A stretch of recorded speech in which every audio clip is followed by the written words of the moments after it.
Semuanya, sekarang kita akan belajar tentang tata nama senyawa kimia atau cara memberi nama senyawa-senyawa dalam kimia.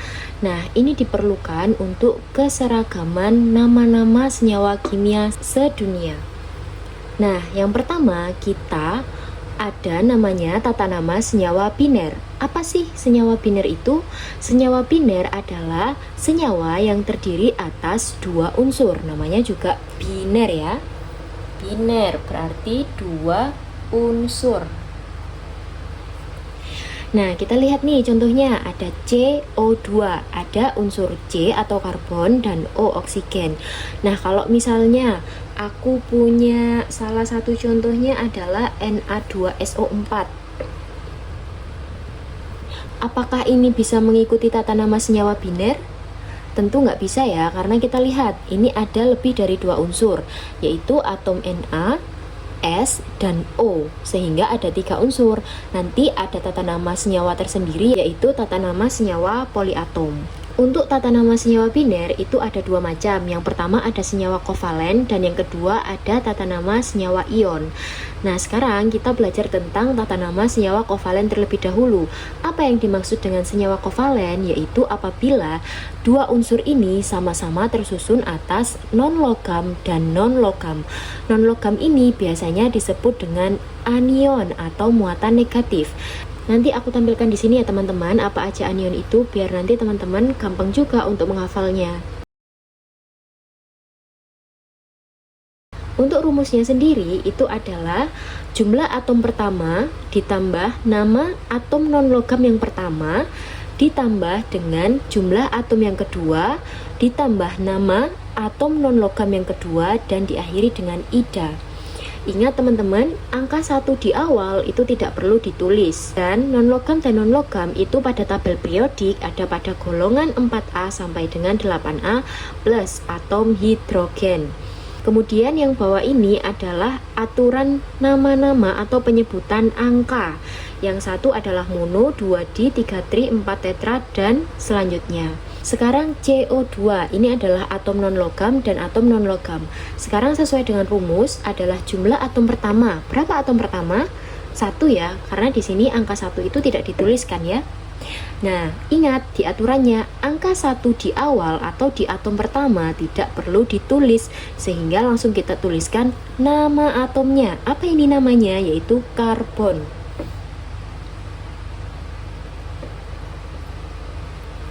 Nah, selanjutnya O itu adalah oksigen. Ini jumlahnya berapa? 2. Berarti 2 itu D kan? Makanya kita tuliskan D. Kemudian oksi. Oksigen ditambahi ida jadinya oksida. Makanya namanya CO2 adalah karbon dioksida. Selanjutnya yaitu karbonnya ada 1 ya. Karbon tetap ditulis. Terus O-nya ada berapa di sini? O-nya ada 1 ya. Di sini 1 kan juga tidak dituliskan. Kalau 1 berarti penyebutannya mono. Kenapa angka 1 pakai ditulis? Karena dia adalah atom yang kedua, bukan atom yang awal. Sehingga kita tuliskan monoksida. Nah, itu berarti mono menunjukkan 1, oksi menunjukkan atom oksigennya, ida itu adalah sesuai dengan rumusnya.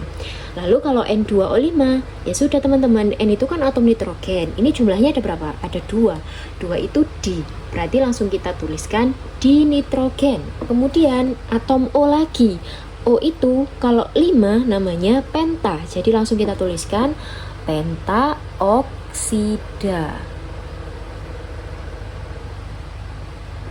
Oke, contoh yang terakhir adalah P4O10. P itu adalah atom fosfor. Nah, sehingga kita tuliskan kalau 4 berarti tetra. Langsung kita tulis tetra fosfor. Oksigen lagi berarti oksigennya ada 10, berarti pakai deka. Deka oksida. Sekarang kita ke tata nama senyawa yang kedua, yaitu senyawa ion. Kalau tadi non-logam digabungkan dengan non-logam, kalau yang sekarang logam ditambahkan dengan non-logam, di mana logamnya itu harus dituliskan pertama atau awal. Nah, tata nama senyawa ion itu dibagi lagi menjadi dua teman-teman. Yang pertama ada logam utama dan yang kedua ada logam transisi. Yang membedakan adalah apabila logam utama itu hanya memiliki satu jenis biloks saja dan biasanya ada di golongan 1A sampai 3A, kecuali atom Sn dan Pb yang punya beberapa biloks, jadi tidak termasuk ke logam utama meskipun dia ada di golongan ini. Kemudian yang kedua ada logam transisi yang mempunyai lebih dari satu macam jenis biloks yang ada di golongan 1B sampai dengan 8B, kecuali atom Ag dan Zn.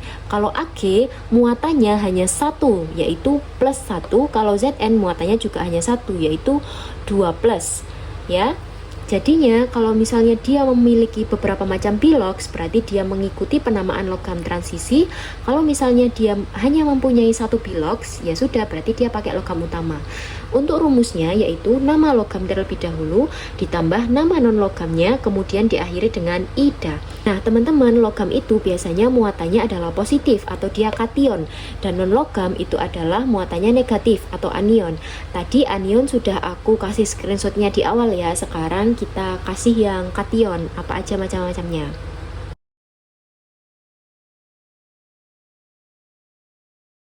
Kita langsung ke contohnya ya, yaitu NaCl. NaCl, seperti yang kita tahu, Na itu adalah logam utama, di mana dia punya satu biloks, yaitu hanya plus. Jadi kalau misalnya ini dijabarkan, yaitu menjadi Na plus Cl min, ya. Jadi nama logam yang pertama adalah natrium. Kemudian nama non logamnya adalah klor ya. Kemudian ditambahkan ida sehingga klorida. Nah, untuk yang selanjutnya, oh ya, ini untuk contoh-contohnya nanti aja ya, kita hapus dulu ya, biar tidak makan banyak space. Nah, contohnya nih, MgCl2. MgCl2 itu reaksinya adalah nih, Mg itu jumlahnya berapa? Di sini nih, di belakangnya Mg ada angka nggak? Nggak ada ya, berarti Mg itu koefisiennya 1.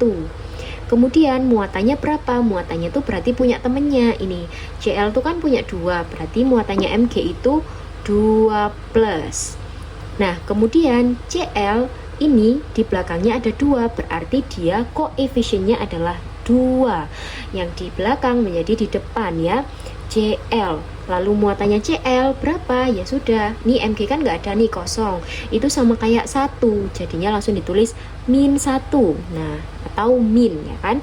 Jadinya ini reaksinya untuk MgCl2 itu adalah Mg2 plus 2Cl min. Seperti yang kita tahu, kalau Mg itu adalah logam utama yang punya satu biloks, yaitu hanya 2 plus aja. Sehingga ya sudah, tulisannya adalah namanya magnesium.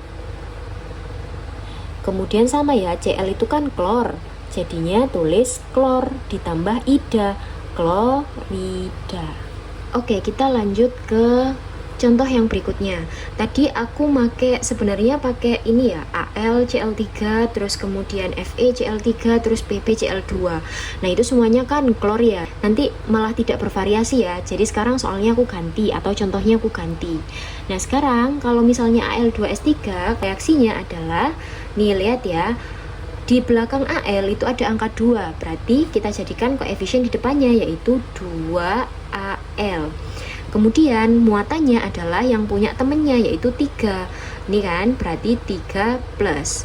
Nah, kita tahu kalau misalnya Al itu memang logam utama yang dia biloksnya itu hanya punya satu biloks, yaitu hanya punya muatan 3 plus aja. Nggak ada Al plus, nggak ada Al 2 plus. Jadi sudah benar ya. Lanjut, ditambah. Nah, ini S-nya itu di belakangnya ada 3. Berarti kita tuliskan 3 S, berapa muatannya? 2 min. Nah, namanya apa? Karena dia logam utama, ya sudah kita langsung tuliskan aluminium. Nah, atom S itu atom apa? Atom sulfur ya. Jadinya kita tuliskan sulfida. Karena sulfur ditambahi ida, jadinya aluminium sulfida. Kemudian untuk yang selanjutnya adalah Fe2O3. Nah, ini yang berbeda teman-teman.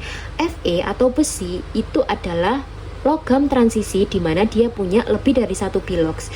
Jadi muatannya Fe itu bisa 2+, bisa 3+. Untuk membedakannya kita memberikan angka Romawi setelah nama logamnya.